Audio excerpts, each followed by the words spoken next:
Okay, good morning again. This is Nick Petro at the National Weather Service in Raleigh with your Tuesday morning 11:30 update for Hurricane Florence. This is our ninth briefing, and all in all, right now our official forecast hasn't really changed a whole lot. Um, I tell you, I think we're seeing, we still do not see a good model consensus. So there's a lot of options on the table yet. So we always brief, obviously, according to the official forecast track of the system. But do know, the cone is there to represent where the center of the storm will go. So if the center of the storm, changes, then so will our forecast. So anyway, just keep in mind that you will want to check back with every single update because the models are all over the place in many regards. Um, I think the bottom line is what we cannot avoid is that North Carolina is going to get impacted and impacted substantially. It's just, is it going to be, how long is it going to be around, and what parts, how far inland and how far west over to the mountains does things impact. But anyway, we still have extreme and significant impacts highlighted for flash flooding, for river flooding, for wind, for power outages, based on the current forecast track and expectations. So, we can always throw in a tornado there, in these outer rain bands. So, certainly we're expecting damage to structures, weak structures, particularly power lines, trees down, basically anywhere in central North Carolina beginning late Thursday and morning, that is late Thursday morning, persisting into the weekend. And that's pretty much the case for all the other hazards. Flash flooding, the flooding will come in two stages. Initially, when the rain's coming down hard with these bands, then it's more flashy. It develops real quick in the flood-prone areas, the runoff areas, the urban areas, and the low spots. And then eventually, over time, when I say time, I mean over a period of days, all that water flows into the rivers, and then the main stem rivers experience potentially moderate to major flooding. And again, that can last well into early next week. As I mentioned, the outer rain bands will have some isolated tornadoes in them, particularly during the daytime rather than at night, Thursday and Friday anytime. And then power outages, of course. That's a no-brainer. There's going to be large portions of North Carolina, particularly central and eastern North Carolina, without power, some of it extended power outages through Thursday through much of the weekend. So here's the latest track as of 11 o'clock. You'll notice, if you've been following these, that the max winds have come down just a little bit. The pressure has come up. These hurricanes cannot, maintain such incredible intensity for a very long time. Certainly they go through eye wall replacement cycles. There's oftentimes some upwelling of the water underneath it that actually works against strengthening. So it's not unusual to see fluctuations of intensity with major hurricanes. But the point is that it's expected to be at least a Category 3 or higher right until it makes landfall somewhere on the Carolina coast in the general vicinity of the Onslow Bay area. So, somewhere between Cape Lookout and Cape Fear. Although you could see, the cone. Again, remember the cone. I keep repeating this over and over again, but it's worth repeating that the cone only represents the center of the storm, or where the center of the storm may go. Impacts can extend well away from the center of the storm, and that's why we have hurricane watches all the way from across all of North Carolina and South Carolina coast, all the way up toward Virginia Beach and down toward Hilton Head. So, and that represents the fact that impacts could be felt well away from the center. Now, what we have seen, another thing we have seen, is notice how, and I'm talking what we've seen in terms of changes. Bear with me here. Let me get my little highlighter here.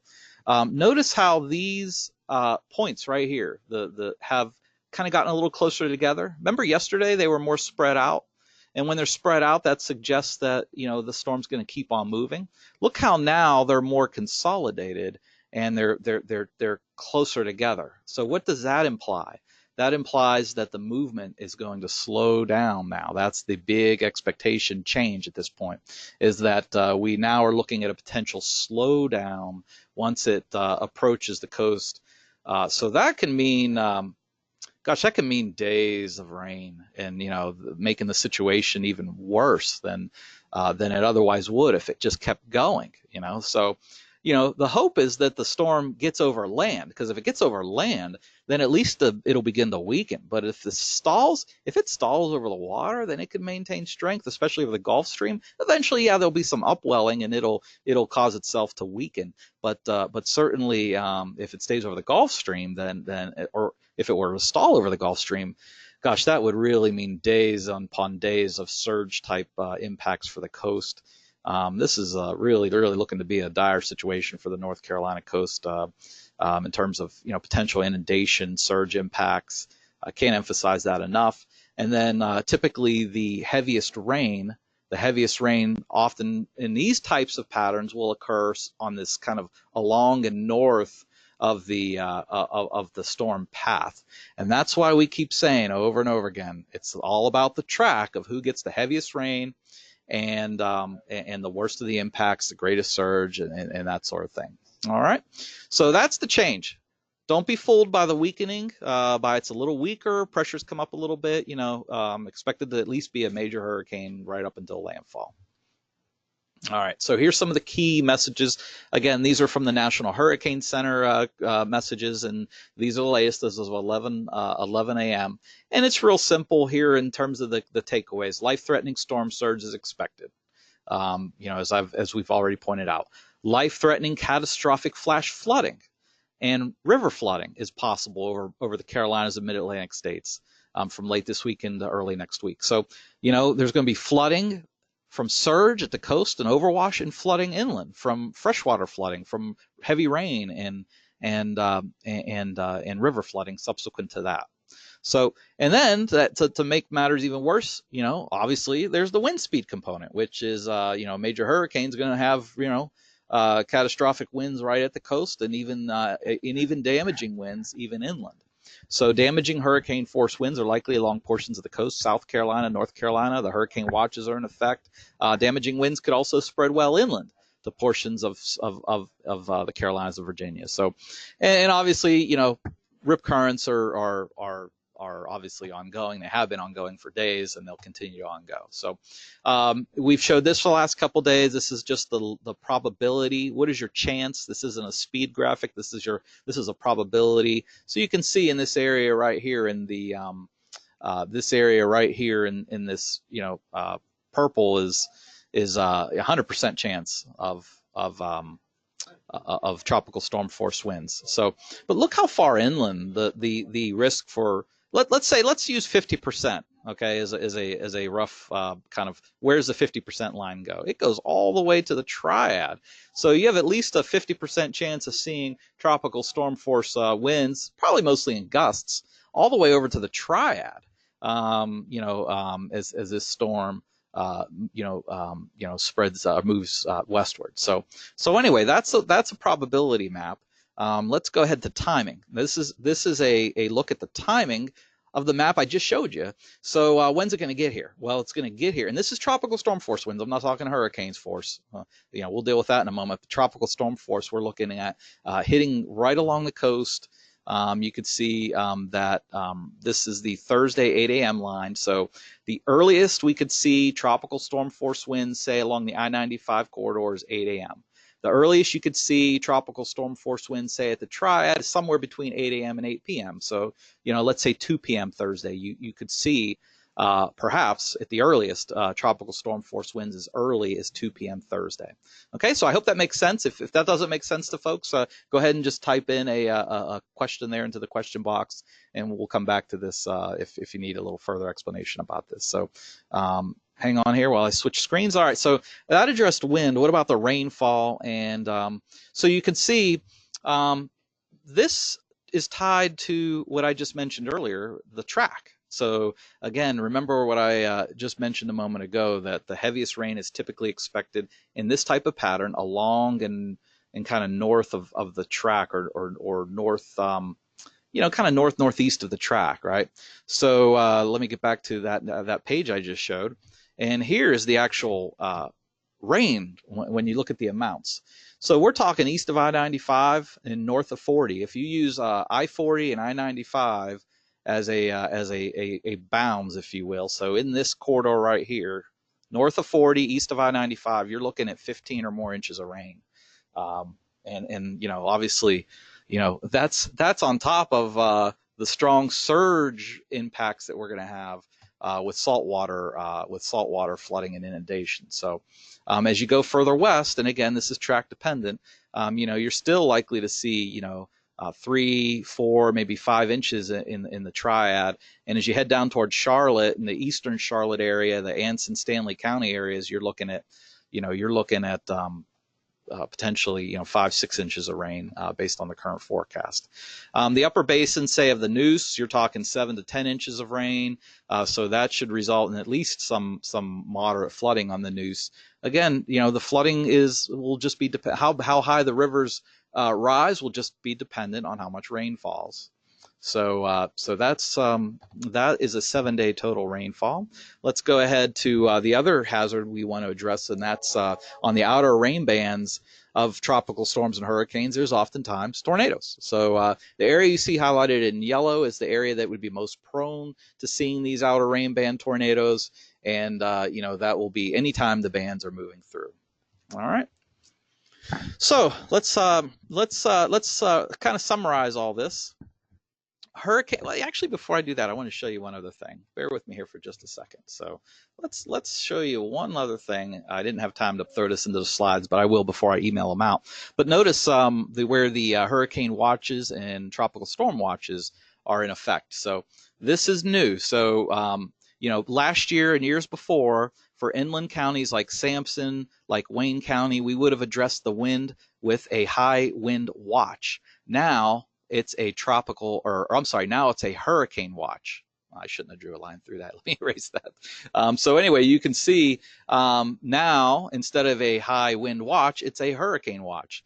And for the next tier of counties so we're talking, Scotland up to Harnett, Johnston, Wilson, and Edgecombe counties. Last year and years before, that would have been a wind advisory. Now we have tropical storm watch. So. Or it would have been a tropical storm warning with a wind advisory. But that is a tropical storm watch. We're in the watch phase right now. So tropical storm watches for these tiers of counties and hurricane watches for everything east of there. Now, if you're in Wake County or if you're over, let's say, in Alamance County or points west or north, you might be wondering, well, what about us? Aren't we going to see these high winds? You just showed me the probability. It's at least 50%, right? Well, of course, it's going to be a little bit delayed. It's going to get out towards the triad and points west a little bit later. So you very well may see a tropical storm watch or maybe even a warning issued. So folks out in the triad, folks in the triangle region, hang in there. If you're waiting for that watch to be issued, it still may, and it probably will come. So anyway, just hang in there, and we're just trying to get a better feel on exactly how far when those tropical storm force winds will arrive. All right, so I hope that clarified things a little bit if you're wondering about the watches and warnings and advisories. So now we'll go ahead and do the summary. Things are looking more likely, obviously, although the reason our confidence is only moderate at this time is because of the model differences. And there's quite a few substantial model differences. We're not talking, differences of just a couple miles here and there. We're talking the difference between, moving inland and keeping going or coming to the coast and stalling. Those are the kind of differences. Those differences aren't minor. They're pretty substantial. If the storm were to just stall at the coast, like some of the models are now showing, Triad might not see any rain for, late this week. You might be in the Triad on Friday and be like, what storm? It's nice. That's if the storm were to stall, say, right along the coast. So if it stalls, say, over Raleigh, well, yeah, Triad, you're in the thick of things. So, or if it just stays offshore and just, say stalls over or east of Hatteras, if that's an option that some of the models are showing. There again, places in the western portions of central North Carolina might be like, okay, what storm? So anyway, keep that in mind. Those are options that are still on the table. That's why our confidence is only moderate at this time. All right, the big concerns are strong winds, flash flooding, eventually river flooding, and tornadoes. Those are our main concerns for central North Carolina. When? We're talking conditions going downhill on Thursday and the brunt of the storm Thursday night and Friday. Okay, and then rain continuing into the weekend. It's going to be wet. Um, it's going to be looking pretty certain. It's going to be wet from the triangle, at least the triangle eastward, um, Saturday and Sunday. So rain will continue and continue to pile up and flow into those rivers. All right, and then we'll be dealing with river flooding all of next week. So how bad that river flooding will be, obviously, it's too early to say. But those are the main concerns at this point. So anyway, that does it for our 11:30 briefing, today's briefing here on Tuesday. I'm going to stop the recording here, and then we'll get to some of those questions in just a moment. But thanks for joining us. Actually, I just want to quickly remind folks that we'll be repeating this webinar. We'll be doing another one. For folks that have to drop off and can't stick around for questions, just remember, we're doing this again at 5:30 to bring you any updates. All right, so we'll do another one Tuesday, 5:30. And we'll be sending out these slides as well.